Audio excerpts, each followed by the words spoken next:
Bless God, give thanks. Bless God, give thanks. Bless. Hey, breathing again. Some gon' leave like trees in the wind. Well, y'all gon' see like B to begin. That BC days, y'all free to pretend. Hey, cap on the internet, rap, we ain't into that. Fact, I'ma interject crazy. Hey, whack, I'ma intercept that with the intellect. Chat, better give me that gravy. Hey, that mean chicken. Gotta blow that, get it back, never know the cause. Yak, get the black, and a few stacks, never gon' lack any cobras, dog. Hey, I don't got a cross for the NBA. I seen Tobin, the all-white promo vid.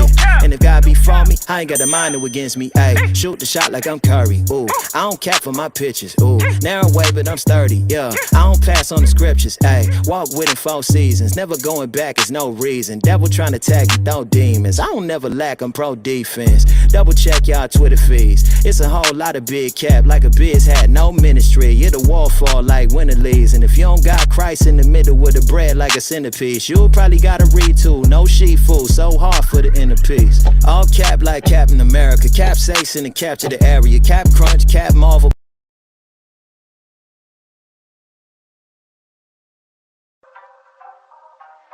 What's good, baby? It's your boy Dale. I'm back in the saddle again. Our motto is to buy, build. We already bought it already, so we already own it, free and clear. Refinance to long-term debt, cash flow. That is the motto. Cliff, man, is that a pretty strong motto, man? What do you think? Man, the model is strong. Like, you're getting each piece of the invest, right?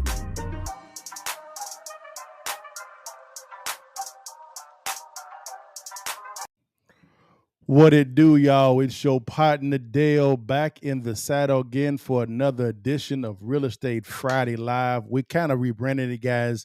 We're going to begin calling ourselves, guys, the Investor's Edge.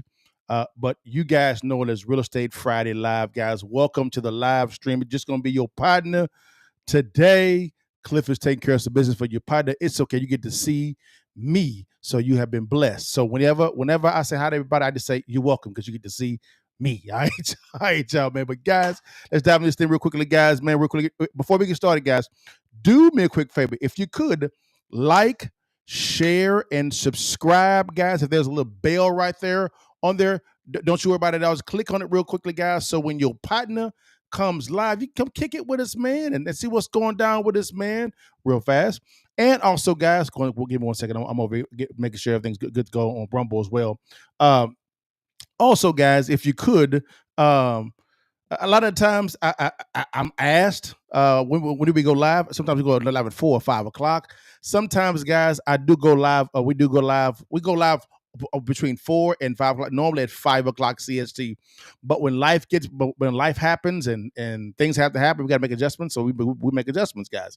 So it is what it is, guys. So today, guys, we're going to talk about a couple things real quickly, guys. Number one, I'll get rid of this real quickly, guys.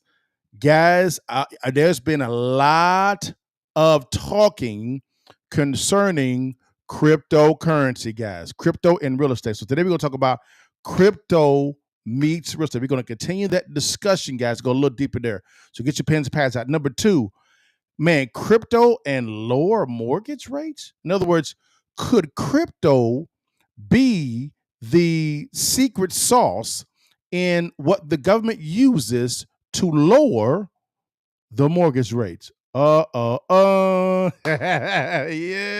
sir. We're gonna see that. We're gonna see. Number three, guys, apartment complex investing versus residential investing. Which is the best investment strategy in today's economy? We're gonna talk about that today, guys. Your partner, right? And then lastly, guys, the Investor's Edge. What should you be doing today, whether it be in apartment complexes, new construction development, right?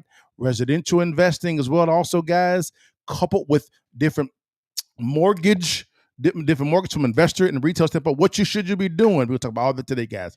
So, guys, first and foremost, let me get it right. First and foremost, guys, here we go. Let's dive into the first topic real quickly, man. Let me get to it real. Crypto meets currency, meets real estate, guys.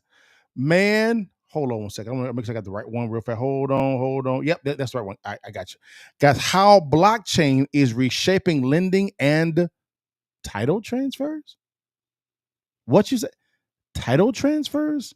Man, that right there is Hold on one second. Before I go there, I want to make sure I'm doing the right one. Hold on real fast. Yeah, that's the one. Gotcha. All right, guys. Let's dive in this real quickly. First and foremost, what's happening here is we've played this video in the past, but I want to go a little bit deeper here, guys, on this, right? What's happening is the federal government has shook hands with cryptocurrency, all right? They shook hands with cryptocurrency. And what's happening, guys, is this here is that's very important. And I want you guys to hear what they're doing, right? And then I'm going to give you some commentary of why this is so important from a retail standpoint and an investor standpoint, all right? Let's dive into this thing. Here we go. News on the housing front. We'll go to Washington. Diana Olick has that for us. Hey, Di. Hey, Scott. Yeah, this is from the FHFA director, Bill Pulte. He is the conservator of Fannie Mae and Freddie Mac. He just posted on X, after significant studying and in keeping with President Trump's vision to make the United States the crypto capital of the world, today I ordered the great Fannie Mae and Freddie Mac to prepare their businesses to count cryptocurrency as an asset for a mortgage. Interesting in the note. That is very important, guys, because whenever you go and get a retail mortgage, I'm talking about retail real fast and I get investors in a second. A retail mortgage, that they look at cash in the bank, your retirement accounts, right? They look at any assets that you may have, cars, things of that nature. They normally did not count crypto as an asset until now, right? And I'm gonna let you know now. I'm gonna let you know in a second why this is being done. This is huge for a lot of individuals. Number one, because if you individually own crypto, now it can be added to your personal balance sheet as an asset, right? Because there's a value, right, in cryptocurrency. Number two, guess who is going to begin buying a lot of more crypto now? Your retirement accounts. You know the Black Rocks and the Vanguards. They're already buying a lot of it now, right? And they're going to use your retirement money to buy a lot of it. So your retirement is going to be attached to cryptocurrency. You're welcome. You're welcome. All right, guys. So again, this is key because the federal government is saying now, from a retail standpoint, they can now count crypto as an asset when you're going to apply for a residential mortgage. Let's get to it. He then has a release from the FHFA, whereas cryptocurrency is an emerging asset class that may offer an opportunity to build wealth outside of the stock market and bond markets.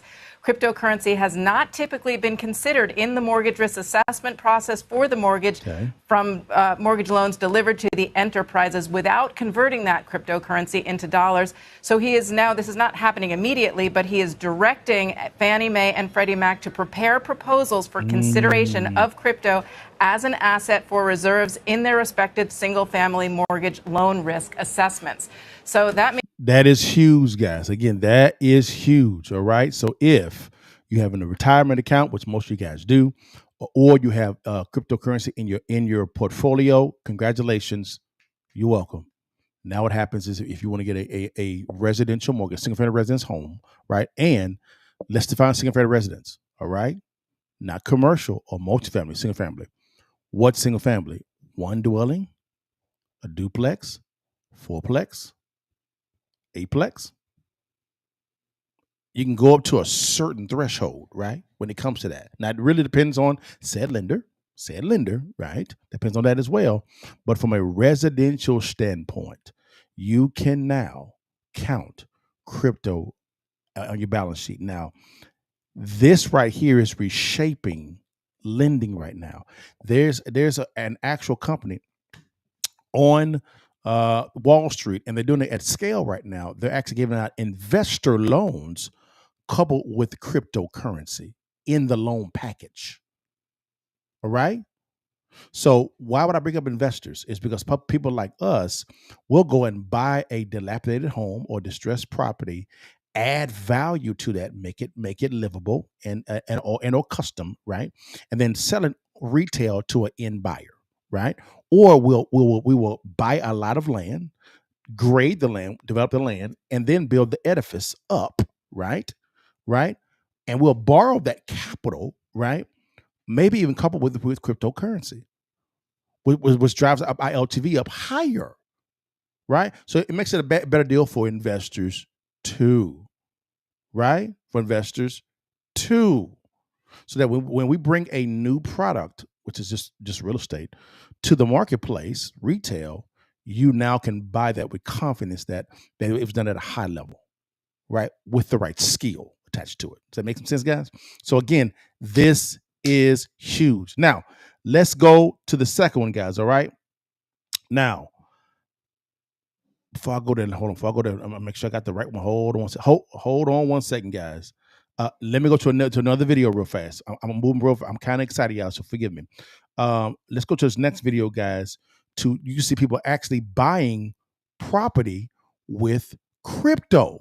What you say, Dale? Yes, they're already buying property with crypto. Let's dive into this real quickly, guys, and see what's going on here, and we kind of get to see what's going on. Here we go. Virtual tours to online mortgages. There's been plenty of tech and innovation in the housing market lately. Now you can add Bitcoin to the list. For the first time ever, some home buyers will have the option to pay for their mortgage with the coin. CNBC.com's Mackenzie Sigalos is here with more. Mackenzie? Pay your mortgage with that thing. Hey, Kelly. So potentially as soon as Q3 of this year, you could be paying for your mortgage in Bitcoin and eventually in Ether. What? United Wholesale Mortgage said this week that it has plans to accept cryptocurrency for home loans. Now, the CEO made the announcement halfway through the company's earnings call. Guys, United Wholesale Mortgage, that's a huge company. That is not a small fry company. It is a huge company. I believe they are a mortgage lending company. In other words, they originate mortgages, right? Package them, and then they sell them to the secondary market, or they sell them to FHA, or to the government, all right, or whatever it may be. I guess, but they are a huge company. Look at this. They're accepting cryptocurrency, right? Targeted Q3 for launch. So they're already doing this already. Number 2, likely starting with Bitcoin. Yes, sir. And number 3, currently evaluating other Ether and others. So multiple cryptocurrencies. Right. Let's keep going.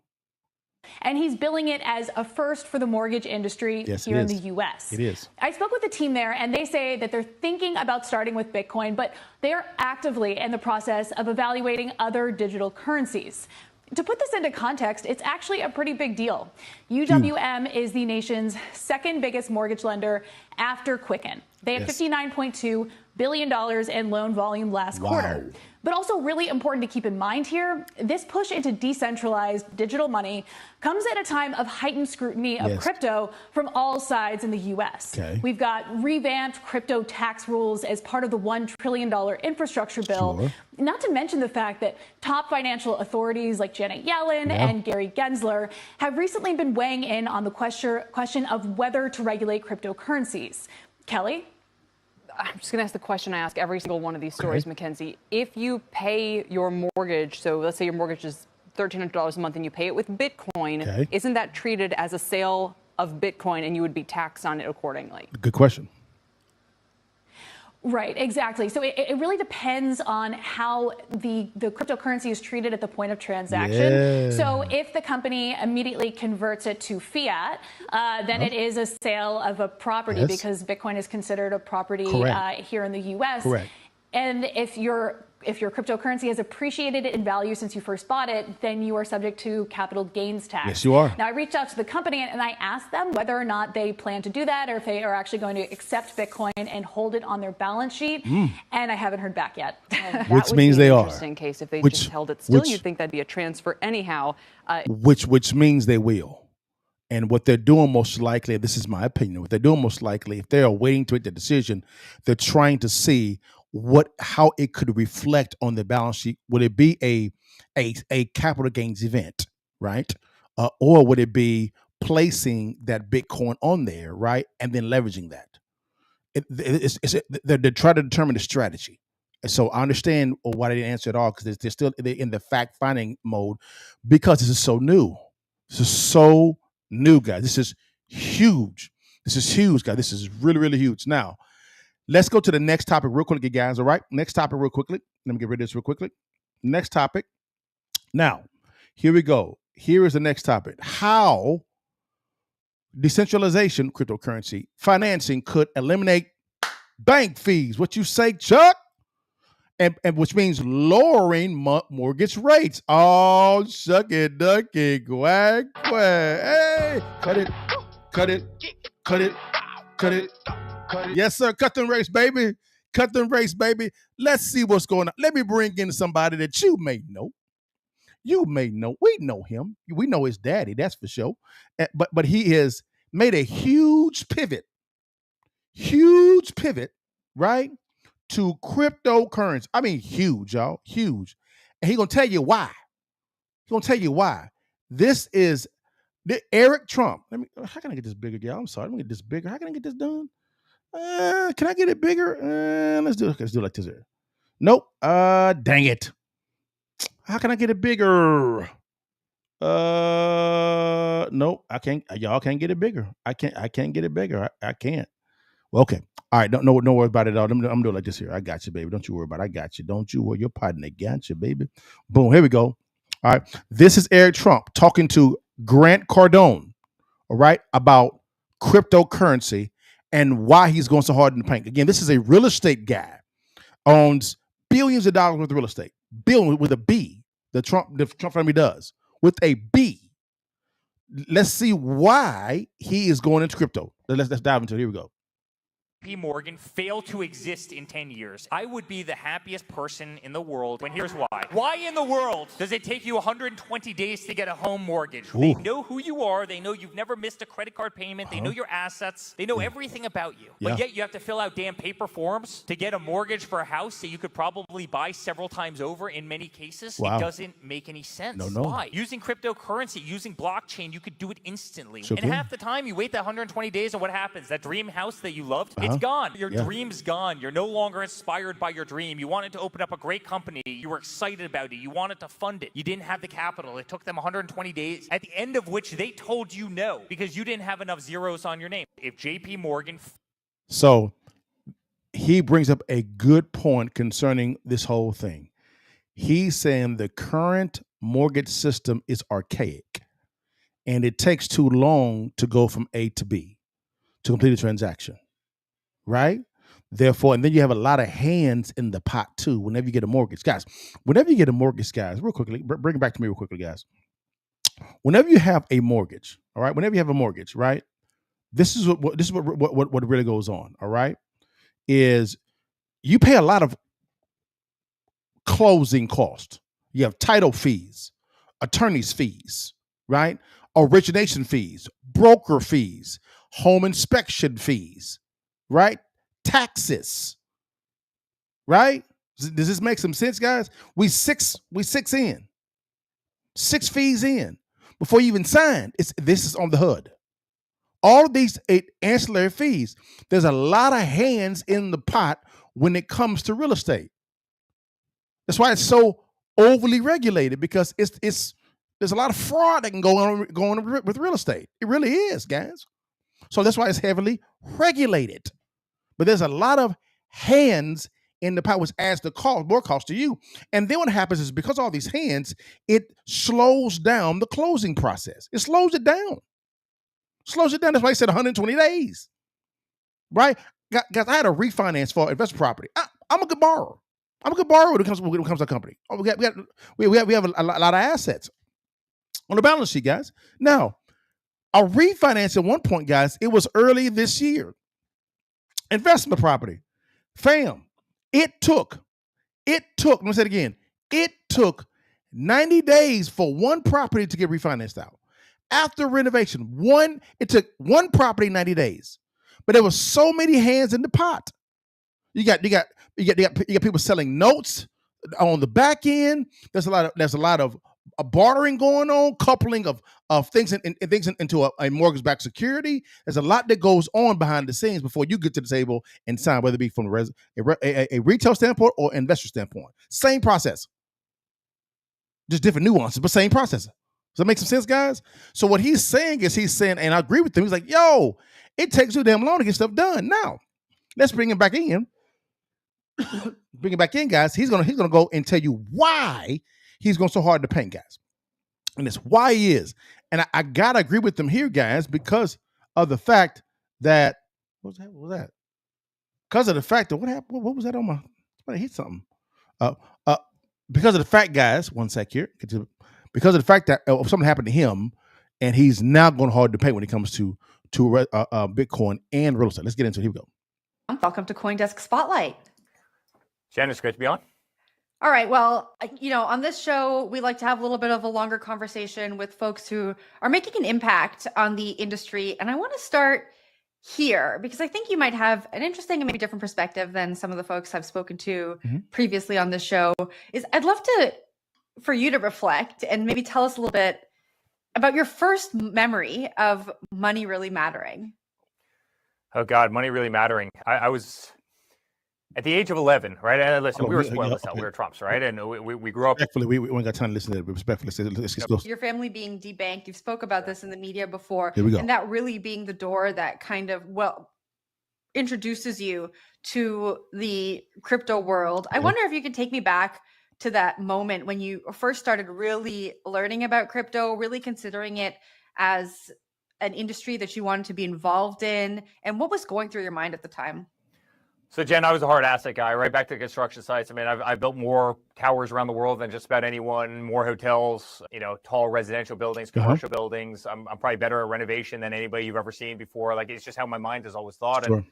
And, I never thought I'd be in the world of digital assets, not to the extent that I am. And, we certainly saw the weaponization of government. In fact, I just wrote a book about it, not to kind of plug it, but it's #1 on Amazon right now, Under Siege. It's doing great. But so many people, I mean, if you've had your eyes open over the last 10 years, you know what they've done to us, right? They've debanked us. They've deplatformed us. They tried to impeach my father. They made up dirty dossiers. They, the Russia hoax, weaponizing every AG and DA against our family, taking us off of Twitter and Instagram and Facebook. And, that was the siege. That's exactly what the book was about. But a big part of what I write about here was kind of the debanking. And, again, I was a guy, I knew Michael Saylor for the last 25 years. He's a great friend. He's a guy I knew back in, New York before he even, went down the Bitcoin rabbit hole. And he always said to me, at least in recent years, Eric, you have to get into cryptocurrency. And 7, 8 years ago, 9 years ago, I kept on saying, Michael, I don't understand it. Honestly, if I can't feel it, if I can't touch it, it's not real. And now I reflect on how wrong I was during those years. And thankfully, I got into crypto early on a relative basis compared to most who are trying to, get in now. Okay. But it wasn't until the debanking, and I'll never forget the same people that were coming after me, right, and my family and the Trump organization and our assets, the same people who were trying to destroy our lives and destroy our company were the same people that were going after probably, Jen, the very people who are watching us right now. Correct. People who believed in Bitcoin, people who believed in cryptocurrency, and they had a wallet at Wachovia, or they had a wallet at Bank of America, or I shouldn't even say a wallet, a bank account, and they were within the crypto ecosphere, and all of a sudden they get a letter in the middle of the night saying, congratulations, you no longer have banking service with you name the top tier bank. And I can't tell you how many times I've heard that story. I mean, thousands and thousands of times. And I realized the same people, again, who were attacking me were going after the very people in this industry. And I fell in love with those people. I realized how brilliant they were. I realized they were right. I realized how fragile the banking industry was in the United States. I mean, and I'm sure we'll dive into this rabbit hole in a second, let alone all over the world. If you think your banking industry is fragile in the United States and can be weaponized against you, could you imagine living in Zimbabwe? Could you imagine living in certain countries in South America, other countries in Africa or in Asia or one of these places, right? I mean, you don't stand a chance. I mean, at least here you have a system. Yep. There they don't. And so that was my process into cryptocurrency. I mean, I started meeting these people. I started talking to them, and posing very logical questions. I'm a hospitality guy. Every week I'm sending money around the world. I'm receiving money, hotels all over the globe, golf courses, et cetera, et cetera. Why is it on Friday afternoon if it's 5 o'clock? Why can't I send a Swift wire transfer after 5 p.m.? Why does a bank get to hold my money and earn interest on it? Yeah. For 72 hours over the course of a weekend. When with Bitcoin you can be sitting there having a glass of wine with your wife at 10 o'clock at night, 11 o'clock at night on a Saturday, and be able to transfer infinite amounts of money across the globe in seconds for virtually no fees. Why doesn't the modern financial system work that way? As part of getting debanked, Jen, I mean, I went and I applied for a mortgage for my house. Listen to this. When I moved to Florida, I'd be moron not to. Under my father, interest rates at the time were like 2%, right? I mean, who wouldn't take 2% money from a bank? And I'll never forget going through 120 days of Know Your Customer with a bank that I had been doing business with for 25 years, meaning they knew me. I had banked with them for 25 years. And it took them 120 days for a mortgage when I had more than enough assets to buy that house many times over. And yet paper forms and this and that and nonsense. And I realized that there was nothing that was done by modern banks that couldn't be done better, cheaper, faster, more transparently on blockchain. And I realized how brilliant these people were, despite the fact that every single day somebody was trying to take off their heads because they believed in trying to modernize the financial system in this country. And that's when I fell in love with cryptocurrency. And that's when I put my whole heart and soul into it. I have to say, and I love building, right? I've got real estate, I've got 2x4s, I've got concrete in my blood. To this. I don't think I've ever had as much fun with something as I've had with this industry, with the people in this industry, and with everything that I've built in this industry. You know, you said so you see Eric Trump talk about the ills of just borrowing money to go out and buy a new home in Florida with his size of assets, his name, his cash, right? And it took 120 days to secure a loan at 2% to buy a home versus with cryptocurrency on the blockchain. You could be at the house sipping on your Mai Tai, sipping on your wine with your wife, sending money, and it's there in seconds, and with very minimal fees. That is tremendous, guys. Like, for instance, I don't own any cryptocurrency. Now, Cliff does. I do not. But as I'm seeing what's going on in the cryptocurrency space and how it is merging with the real estate and how things are migrating over to fintech, financial technology, guys, it is the revolution, the changing or the reset to a new global financial system is happening. It is happening because if there's appetite for it, right? The government shakes hands with cryptocurrency now, and the fees go significantly down. This is how I believe when Trump puts in the new Fed chairman in May of 2026, because that is when Powell is going to, that's when he steps down because that's when his term ends, and the new governor as well in February of 2026, what you're going to see is you're going to see a slashing of a lot of rates, and you're going to see a lot of leveraging of cryptocurrency and allowing for transactions to be completed via cryptocurrency, as well as payments being paid via cryptocurrency, which is fine. And there's a record also with the blockchain cryptocurrency that is more robust than going to the title company. This is how they're going to lower the fees, guys, by coupling the real estate and mortgage industry with cryptocurrency, the blockchain. What they're going to do, guys, this is modern monetary theory. They're going to inflate the debt away. They cannot stop printing. They cannot. So you have to open up another avenue for you to expand the money supply without expanding the money supply. That's all they're doing. That's all they're doing. And now I can see success leaves clues. So I can see what's going on now when it comes to Eric Trump. It makes total sense. Total sense. Now, guys, let's go to the next topic, guys. Wonderful video. Eric Trump is a phenomenal builder. My God, he's one of the best I've ever seen. Next one, guys, is this here. Well, before I go there, guys, real quickly, let's take a quick break because I gave you a lot of information, guys. Let's take a quick break real quickly, and I'll be right back. Don't you go nowhere. What if you could help families lower their bills and get paid for it? Healthcare premiums, insurance rates, and loan interest just keep climbing higher. And most people just keep paying without knowing that there's a better way. We use a fintech platform that connects people to lower healthcare costs, competitive auto and home insurance, better loan products, higher yield bank deposits, and even ways to cut energy costs, all in one place. It's the same technology that banks and big corporations use currently. But now entrepreneurs like us can leverage this technology to build an income stream and help others save. Take our 30-second assessment to see if this business model is a fit for you. Click on the link, watch the short video after, and let's explore what's possible.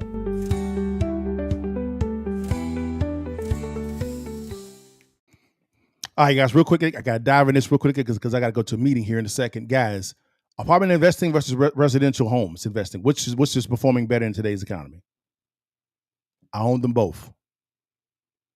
All right, let's dive in this real quickly, guys. 1 second here, and here we go. And I'll be done in about 5 minutes. Here we go. Let's dive into this real quickly here. Let's get it in. Here we go.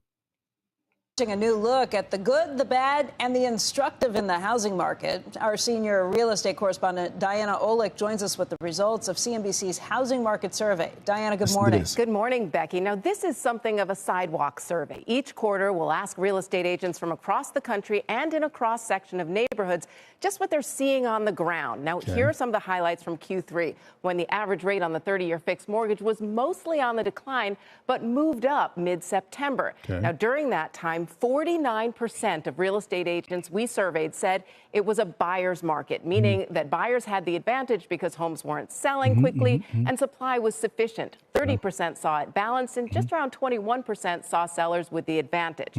As for prices, 44% said they saw them declining, 38% stable, and just 20% increasing. Now, again, all real estate is local, and market fundamentals are therefore different based on location, of course. Still, the trend is definitely for lower prices. And this is the reason why, guys, I put this up here, guys, is because of the fact that I tell everybody, when it comes to buying real estate, right? When it comes to buying real estate, it's very simple. You make money when you buy, not when you sell, no matter if it's apartment complexes or residential.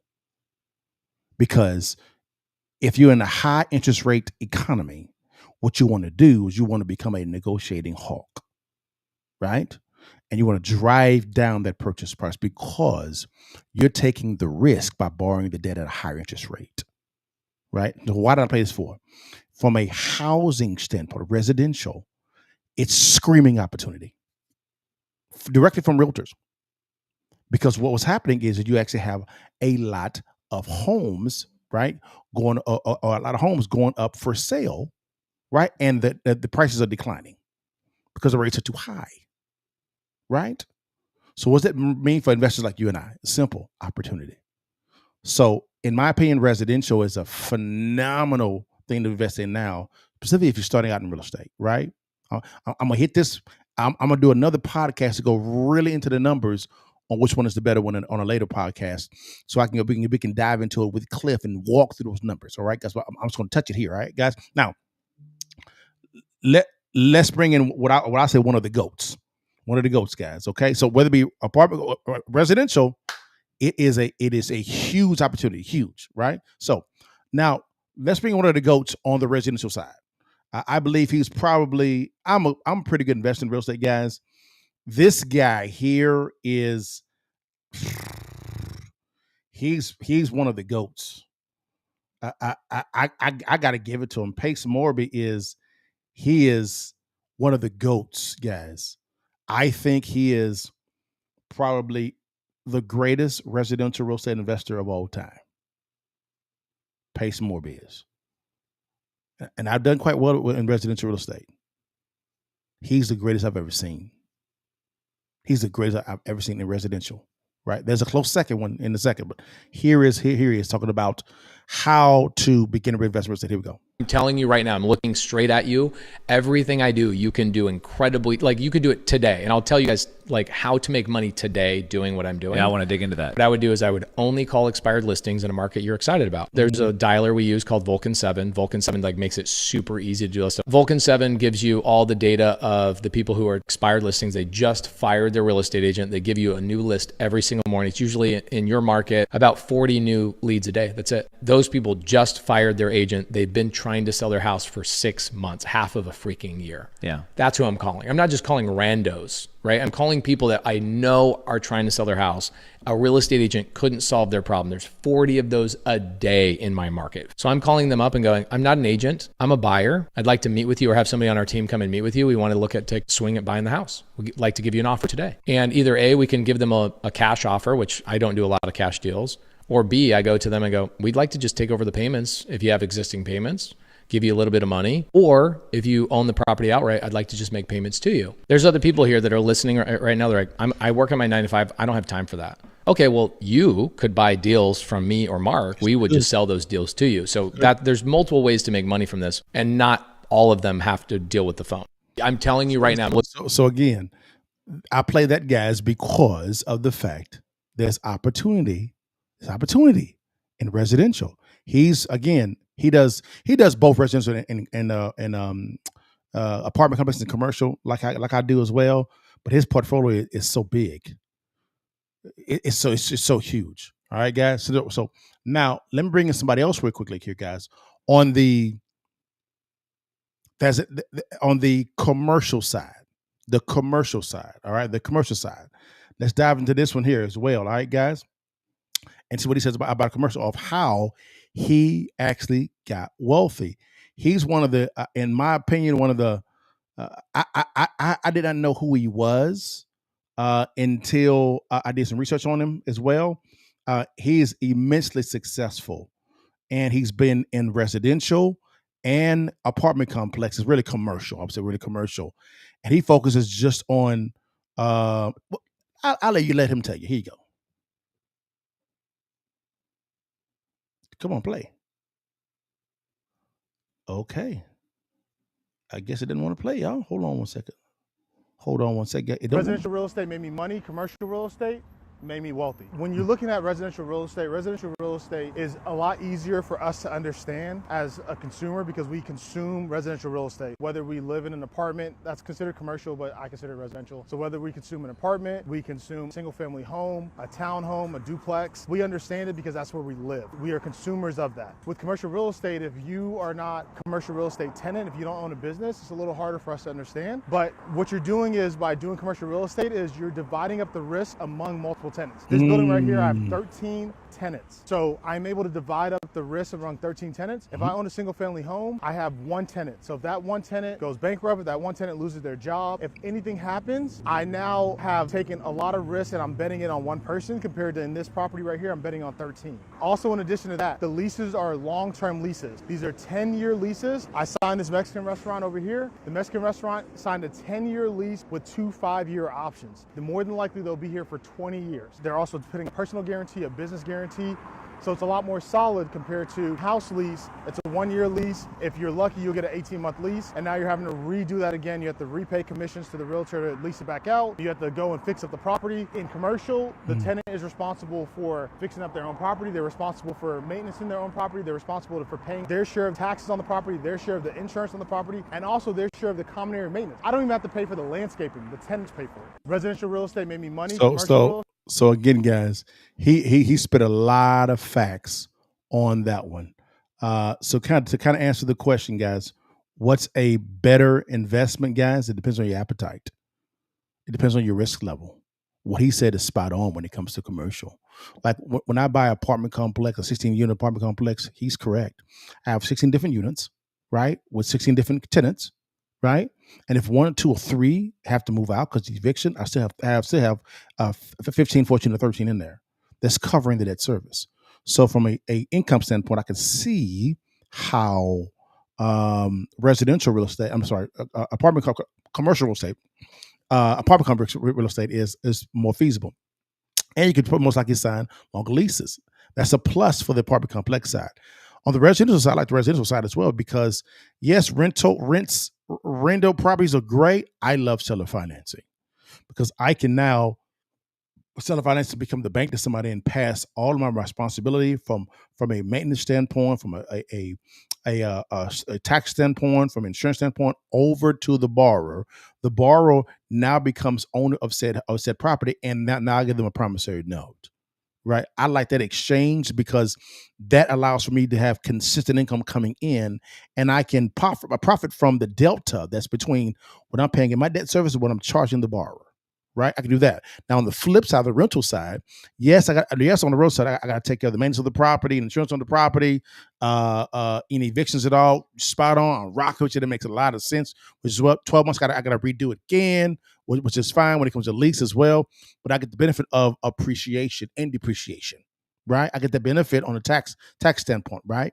And I get the benefits of bumps on annual rents as well. So it really depends on what you're wanting to do, to be honest with you. But you can't go wrong with any of them at all. It just really depends on your risk tolerance. Now, what I'm going to do with Cliff is we're going to go a little deeper in a future podcast, right? And we're going to dive into apartment complexing versus residential and which one is the better one for this economy. So to answer the question, which performs better in today's economy, I would answer the question. It depends on what your goal is and what your risk tolerance is and your skill level, right? Commercial real estate investing, it brings a different skill level than residential. They're kind of similar, but it's different skill levels, right? So it really depends on what your skill level is. So if you're invested in apartment complexes or commercial, you most likely better have a mentor. The same thing should be when it comes to residential as well. The same thing. All right, guys. I hope I answered that question as fast as I can. Now, so that was kind of the investor. Now, the investor asked real quickly. Then I got to scatter. Hybrid crypto plus real estate strategies equals new wealth class. Exactly. Crypto is, I think, the secret sauce to revitalizing the real estate industry, because what happens is you're giving a different lane to where debt can be created. Money is just debt. That's all it is. Let me put it like this.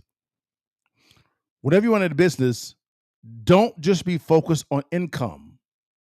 Focus on being properly leveraged, on leverage. Why? Because income is great, but income can be taxed. Leverage cannot. Does that make some sense? So, yes, focus on revenue, but I would say focus on revenue second and be properly leveraged properly up front. Because once you properly leverage, you can now add value to said asset, right? Which would then bring in the capital you need from an income standpoint. So now with that proper balance, you could then write off any capital gains at all with the proper leverage. Write off any cash flow, pocket, pay off old debt with new debt, and pay zero in taxes. Right? Implement different strategies. Have your tax team do different studies to drive down your tax bill. There's so much you can do. So much you can do when it comes to real estate, right? So I just believe the cryptocurrency play on this is going to create a lot more multimillionaires. I'm going to say this here. The millionaires is going to become the new middle class. Let me say it again. The millionaires is going to become the new middle class. Now, why do I say that? Because they're going to be creating new debt through cryptocurrency, which is going to drive up the prices, right? It's going to drive up prices. It's going to be a lot more transaction closing with a lot less fees, right? Money has to be flowing. That's why our money is called currency. Currency flows, right? My mentor, Precious Swagger, told me this. He said, Liddell, as long as cash flow is flowing, you'll have no problems. Because why? The reason why that's so important is it makes you more bankable. You can create more debt, good debt, borrow new debt, good debt to buy more assets, right? Cryptocurrency just makes it more easier to you to become more bankable. That's all it is, guys. Well, guys, man, real quickly, guys, I'm going to dive in, dive out, guys, real quickly here. Hey, real quickly, we'll offer you a distressed property investing ebook. As I told you before, you make money when you buy, not when you sell. So, guys, if you want to download the free ebook, it's completely free. Do me a favor, click on the link below in the show notes. It's going to QR code here on the screen, or DM me the word real estate, and you get the link. And what happens is you can go download it. It's very free. You take a quick survey. That's it. And then download it. It's free. All right. And then number 2, guys, I'm always asking, I don't want to do real estate, but I need another side hustle. No problem. I'm also a private equity investor, guy, as well, guys. Guys, it's a term you need to learn. It's called FinTech, which stands for financial technology, guys. Really in the essential services space, guys. All right. This here is going to be a game changer for banking. Okay. Remember we talked about crypto? There's also a financial technology going on when it comes to banking with Wells Fargo, Bank of America, Farmers Insurance, State Farm, you name it.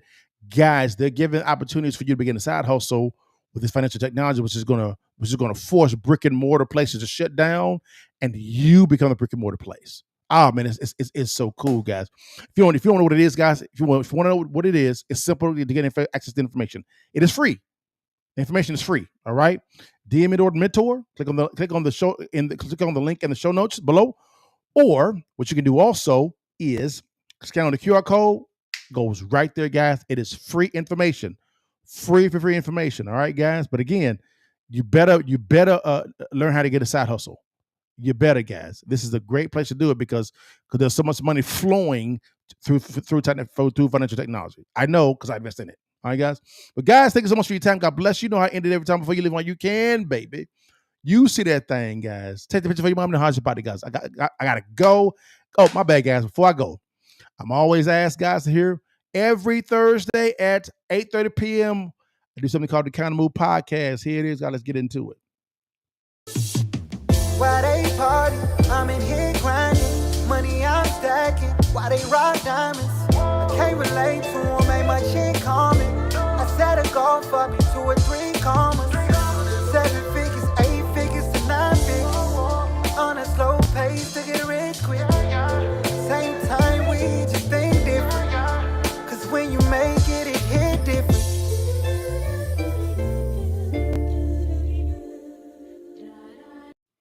All right, guys, that's the Kind of Move Podcast every Thursday at Lord Jesus, my mom went blank all of a sudden. Every Thursday at 8:30 p.m. CST. Come kick with your partner, man. It's the Kind of Move Podcast, guys. But guys, I gotta go. God bless you. I'll see you next week, next Thursday, guys. Before you leave, while you can, you see that thing, baby. Take the picture for your mom and have a good weekend. How's your partner? God bless you, guys. See you next time. All right, y'all. Peace.